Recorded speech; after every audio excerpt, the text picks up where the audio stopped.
आपण पाहत आहात नॅशनल सर्कल न्यूज। मोर्शी शहरातून जाणाऱ्या मुख्य मार्गावर प्रशासनाच्या अक्षम्य दुर्लक्षामुळे मृत्यूचा सापळा तयार झाला आहे। दिवसाढवळ्या रस्त्याच्या मध्यभागी आणि थेट झेब्रा क्रॉसिंगवर मोकाट गाई बैलांचा अड्डा जमला आहे। भरधाव वाहने, दुचाकी आणि ट्रक्सच्या मधोमध ही जनावरे बिनधास्त बसलेली असतात। यामुळे वाहन चालकांना अचानक ब्रेक मारून जीव मुठीत धरूनच पुढे जावे लागत आहे। अपघात झाला तर जबाबदार कोण, हा एकच प्रश्न आज प्रत्येक मोर्शीकर विचारतोय। रात्रीच्या अंधारात ही जनावरे दिसतही नाहीत। एका क्षणात एखाद्या कुटुंबावर दुःखाचा डोंगर कोसळू शकतो। प्रशासन नक्की झोपले आहे का? नगर परिषदेला कर वसुली सोडून इतर काही दिसत नाही का?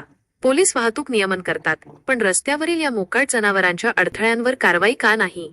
जनावरांचे मालक दूध पिळून झाल्यावर जनावरांना थेट रस्त्यावर सोडून देतात, ही कोणती संस्कृती?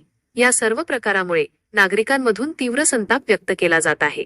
आम्ही नियमित टॅक्स भरतो, पण तरीही सुरक्षित रस्ता मिळत नाही। रोज जीव धोक्यात घालून प्रवास करावा लागतो। एखादी मोठी दुर्घटना घडल्याशिवाय अधिकाऱ्यांना जाग येणार नाही का, असा संतप्त सवाल नागरिक विचारत आहेत। नागरिकांनी प्रशासनाला स्पष्ट इशारा दिला आहे की पुढील 24 तासांत ही मोकाट जनावरे पकडून गोशाळेत हलवावीत। जनावरे रस्त्यावर सोडणाऱ्या मालकांवर कडक दंडात्मक कारवाई करावी।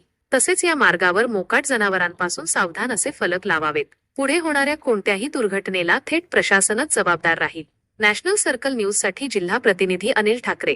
जर तुम्ही आमच्या चॅनलवर नवीन असाल तर चॅनलला फॉलो आणि सबस्क्राईब करायला विसरू नका। तसेच मोर्शीच्या या बातमी संदर्भात तुमचे काय मत आहे ते कमेंट करून नक्की सांगा। धन्यवाद।